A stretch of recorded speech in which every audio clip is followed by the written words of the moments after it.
Les parents militaires partent en déploiement en sachant qu'ils pourraient ne pas être joignables en cas de problème.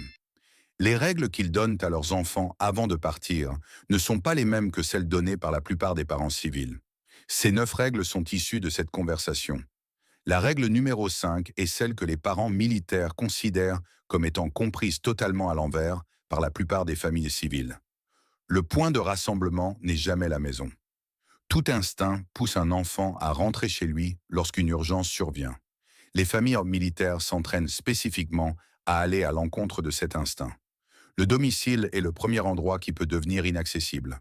Routes bloquées, structures endommagées, parents dans l'incapacité de s'y rendre. Chaque famille militaire désigne un point de rassemblement principal qui n'est pas le domicile. Un voisin à 2 rues de là, une église spécifique, une bibliothèque. Et un point secondaire si le point principal est inaccessible.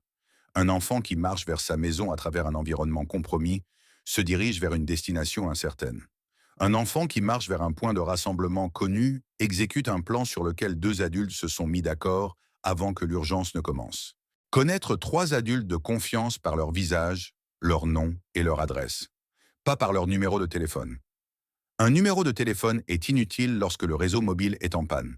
Un visage, un nom et une adresse physique ne le sont pas. Les familles militaires construisent une chaîne de 3 adultes de confiance, des voisins, des amis de la famille, des parents d'élèves, vers les domiciles desquels un enfant peut se rendre physiquement à pied. La chaîne de 3 personnes est importante, car le premier adulte de confiance peut ne pas être chez lui.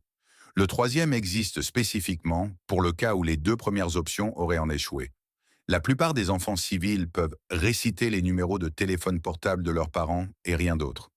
Une capacité qui n'a aucune valeur lorsque le réseau mobile tombe en panne et que l'enfant se tient au bout d'une rue en se demandant quoi faire. La règle de l'attente de 72 heures. Ne pas quitter le point de rassemblement pendant 72 heures. Le protocole spécifique des familles militaires n'est pas d'attendre indéfiniment.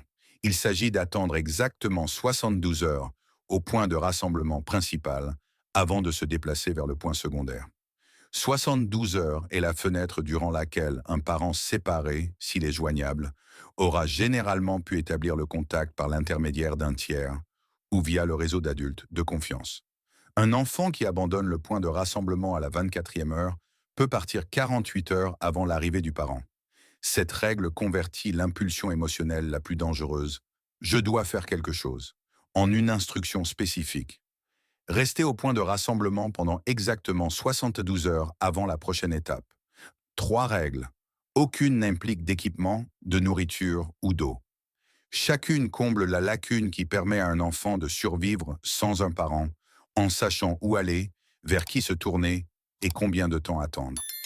Les 3 suivantes abordent la communication, la prise de décision et la règle que les familles militaires considèrent comme la plus importante de toutes. Le signal physique à la maison vous indique s'il faut entrer ou rester à l'écart. Un signal physique convenu à l'avance au domicile, un objet spécifique à la fenêtre, une marque sur le cadre de la porte, un ruban de couleur à un endroit visible, indique à un enfant si la maison est sûre pour y entrer, si quelqu'un attend à l'intérieur ou s'il faut se rendre directement au point de rassemblement sans s'arrêter. Un domicile qui a été compromis ne produit aucun signe visible qui le distingue d'un domicile sûr sans un signal convenu. Le signal est convenu avant la séparation. Un enfant qui s'approche de chez lui après une crise et qui voit le signal convenu comprend immédiatement la situation sans entrer dans une structure potentiellement dangereuse. Une personne en uniforme n'est pas automatiquement sûre. Une personne en qui votre famille a confiance l'est. L'instinct inculqué aux enfants dès leur plus jeune âge est qu'une personne en uniforme représente la sécurité et qu'elle est la bonne personne à approcher. Les parents militaires qui ont servi dans des environnements où cette supposition est dangereuse enseignent une règle différente.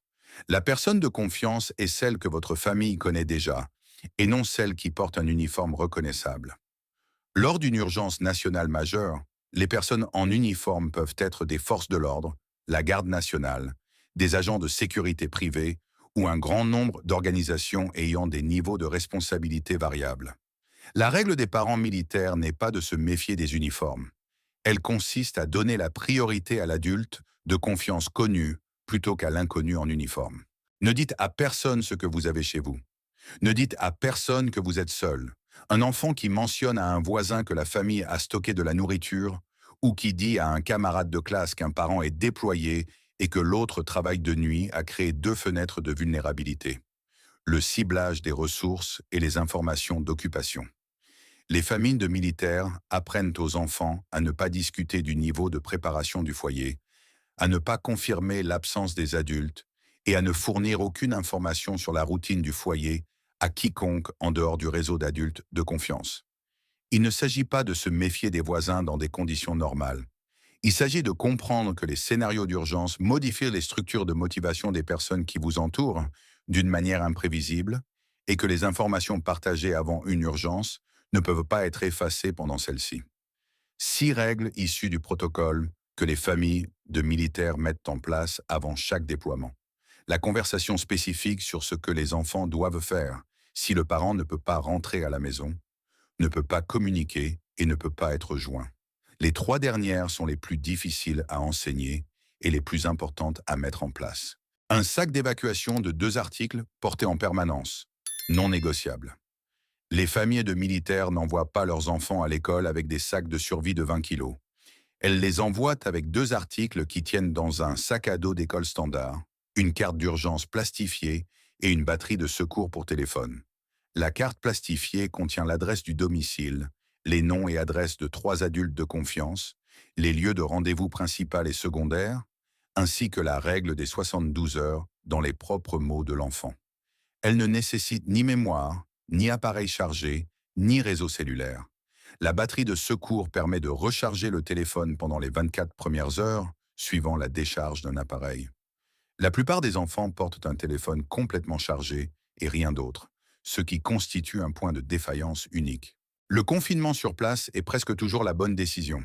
Se déplacer est presque toujours une erreur. Lorsqu'un enfant ne sait pas s'il doit rester ou se déplacer, la bonne réponse est presque toujours de rester. Le mouvement crée une exposition. Un enfant qui se déplace dans un environnement incertain à la recherche d'un parent, réagissant à la peur, est visible, vulnérable, et prend des décisions avec des informations incomplètes. Un enfant confiné sur place dans un lieu connu est repérable et exécute un plan que le parent qui le cherche suit également. La doctrine militaire privilégie par défaut le plan établi plutôt que le mouvement improvisé, car l'improvisation aggrave l'incertitude. La règle est de ne se déplacer que vers un point prévu par le plan. Et si aucun point du plan n'est apporté, de rester là où c'est le plus sûr. Vous n'êtes pas responsable des adultes. Vous êtes responsable du plan. Les enfants en situation de crise subissent une pression documentée pour devenir des soignants, pour gérer leurs jeunes frères et sœurs, pour soutenir des adultes paniqués, pour résoudre des problèmes qu'ils n'ont pas la capacité de résoudre. Les parents militaires disent spécifiquement à leurs enfants: ton travail n'est pas de prendre soin de tout le monde autour de toi. Ton travail est d'exécuter le plan, d'atteindre le point de rendez-vous, d'attendre 72 heures, de contacter la chaîne d'adultes de confiance, de signaler correctement la maison. Ce sont des tâches spécifiques et exécutables qu'un enfant peut accomplir indépendamment de ce qui se passe autour de lui. Un enfant qui abandonne le plan pour gérer la crise de quelqu'un d'autre risque de ne pas accomplir la seule tâche qui compte le plus: être à l'endroit où le parent le cherche. 9 règles. Toutes peuvent être enseignées à un enfant en âge d'aller à l'école. La différence entre un enfant de militaire et un enfant de civil en cas d'urgence n'est pas une question de capacité. C'est d'avoir eu la conversation que la plupart des parents civils supposent ne pas avoir besoin d'avoir, jusqu'à ce qu'il soit déjà trop tard. Les parents militaires ont cette conversation avant chaque déploiement. La plupart des parents civils ne l'ont jamais eu une seule fois. Chaque règle peut être enseignée en un seul après-midi. Les familles de militaires l'ont non pas parce qu'elles s'attendent au pire, mais parce que la conversation ne coûte rien et que son absence coûte tout. Si ces protocoles ont changé votre façon de penser à la sécurité de votre famille, veuillez vous abonner et aimer la vidéo. Nous découvrons les stratégies de survie qui sont souvent négligées. Préparez-vous pour l'avenir. Notre prochain guide sera bientôt disponible.